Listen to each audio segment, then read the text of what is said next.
Good morning विद्यार्थ्यांनो, स्वागत आहे तुमचं पुन्हा एकदा माझ्या युट्यूब चॅनलवरती. अजून एका नीट ॲस्पिरंटची सक्सेस स्टोरी घेऊन मी तुमच्या समोर आलेलो आहे. स्वागत आहे तुझं आमच्या युट्यूब चॅनलवरती. तुझं इंट्रोडक्शन दे आणि तुझ्या नीटचा स्कोअर काय राहिलेला आहे ते आमच्या व्ह्युअर्सला आहे तसा. माझं नाव मुकुंद चंद्रकांत धोंगडे, मी पुण्याचा आहे आणि मला नीट 2025 मध्ये 506 गुण प्राप्त झाले आहेत. तुझी नीटची जर्नी कशी राहिलेली? नीटमध्ये मी 3 अटेम्प्ट्स दिले होते, पण पहिल्या 2 अटेम्प्ट्समध्ये मी घरीच अभ्यास करायचो. मला गायडन्स मिळत नव्हता, कुठलीही टेस्ट देत नव्हतो, त्याच्यामुळे मला यश मिळालं नाही.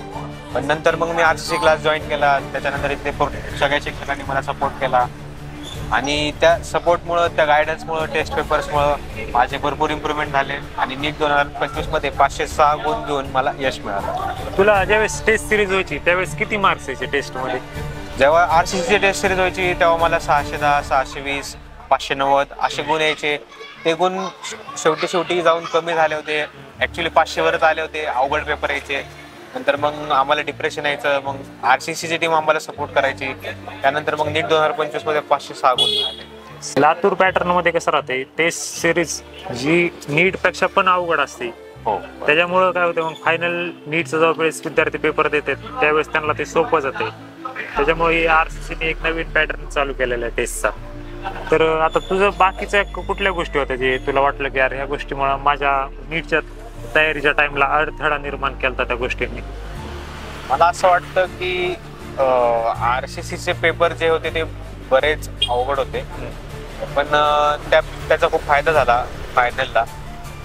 आणि अडथळा मला असं वाटला की एका रिपीटरला वेळ मिळत नाही रिव्हिजन करायला, क्वेश्चन प्रॅक्टिस करायला, तर मला तो वेळेचा अडथळा वाटला.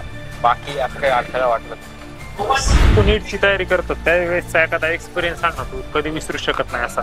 जेव्हा मी नीटची तयारी करत होतो, मध्ये मी प्रिपरेशन करता करता आजारी पडलो होतो. पण माझा भरपूर बॅकलॉग क्रिएट झाला, जवळजवळ महिन्याभरचा बॅकलॉग क्रिएट झाला. मग मी टेन्शन मध्ये आलो की आता हे सगळं कसं कव्हर करायचं.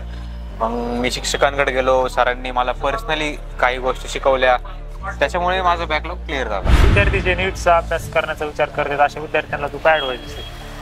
जे विद्यार्थी नीटचा अभ्यास म्हणजे करायचा विचार करताय, जे आता 10वीतून 11वीला जाणार आहे, त्यासाठी RCC खूप बेस्ट ऑप्शन राहील. कारण इथे कसं आहे, तुम्हाला गायडन्स मिळतो, एन्व्हायरमेंट मिळतं, कॉम्पिटिशन असतं, त्याच्यामुळे तुम्हाला अभ्यास करावा वाटतो. आणि RCCची टीम पण तुम्हाला खूप सपोर्ट करते. आणि स्टुडंटला ॲडवाइस द्यायची झाली तर मग एवढंच म्हणू इच्छितो की तुमचे जे शिक्षक आहेत त्यांच्यावर 100% विश्वास ठेवा. त्यांच्यासोबत शेवटपर्यंत कॉन्टॅक्ट ठेवा. तुमचा कुठला प्रश्न चुकतोय, काय चुकतोय, टेस्ट सिरीजमध्ये कसं पुढे जायचं हे तुमच्या टीचर्सला विचारा. टीचर्स तुमचे गाईड करतील नक्कीच आणि नक्कीच तुम्हाला यश मिळेल.